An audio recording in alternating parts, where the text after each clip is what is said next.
Hello दोस्तों, आज फिर से आपका स्वागत है नई कहानी के साथ।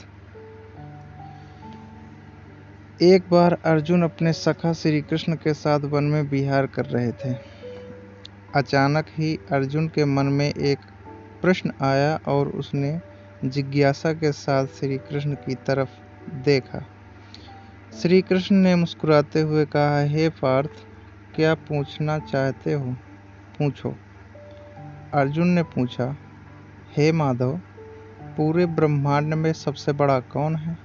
श्री कृष्ण ने कहा, हे पार्थ, सबसे बड़ी तो धरती ही दिखती है, पर इसे समुद्र ने घेर रखा है। मतलब यह बड़ी नहीं है। समुद्र को भी बड़ा नहीं कहा जा सकता। इसे अगस्त्य ऋषि ने पी लिया था। इसका मतलब अगस्त्य ऋषि बड़े हैं, पर वे भी आकाश के कोने में चमक रहे हैं। इसका मतलब आकाश भी बड़ा है, पर इस आकाश को भी मेरे वामन अवतार ने अपने एक पग में नाप लिया था। इसका मतलब सबसे बड़ा मैं ही हूँ।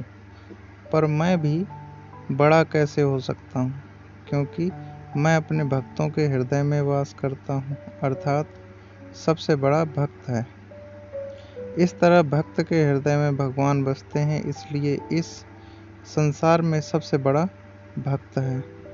अपनी इस कहानी में मैं यही कहना चाहता हूँ कि ईश्वर कभी खुद को बड़ा नहीं कहता। ईश्वर भक्त के मन में वास करता है। उसे ढूंढने के यहाँ वहाँ भटकना व्यर्थ है। ईश्वर की चाह में मनुष्य को उसका स्थान देना गलत है। भगवा चोले के भीतर भगवान के दर्शन की इच्छा गलत है।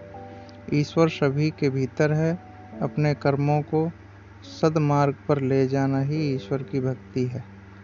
उसकी चाह में खुद को धोखा देना ईश्वर को धोखा देना बराबर है।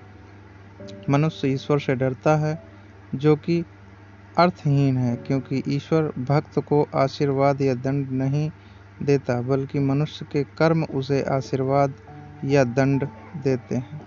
मनुष्य का जीवन उसके कर्मों से तय होता है। ईश्वर मनुष्य का मार्ग नहीं बनाता। मनुष्य को अच्छे बुरे का विचार खुद करना होता है, और अगर प्रत्येक मनुष्य परहित का विचार करे तो वह कभी गलत नहीं होता।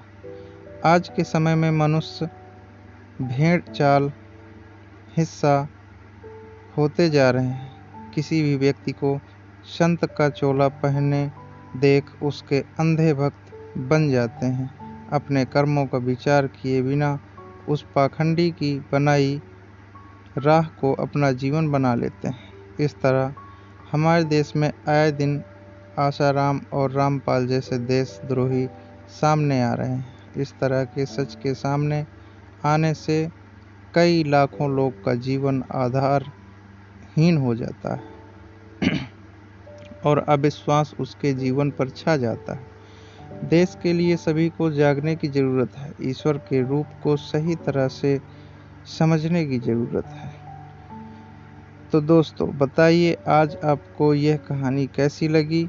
अगर आपको यह कहानी अच्छी लगी हो तो हमारे चैनल को लाइक करें, सब्सक्राइब करें, और किसी भी प्रकार की कहानी के लिए आप कमेंट करके ज़रूर बताएं कि आपको किस तरह की कहानी चाहिए।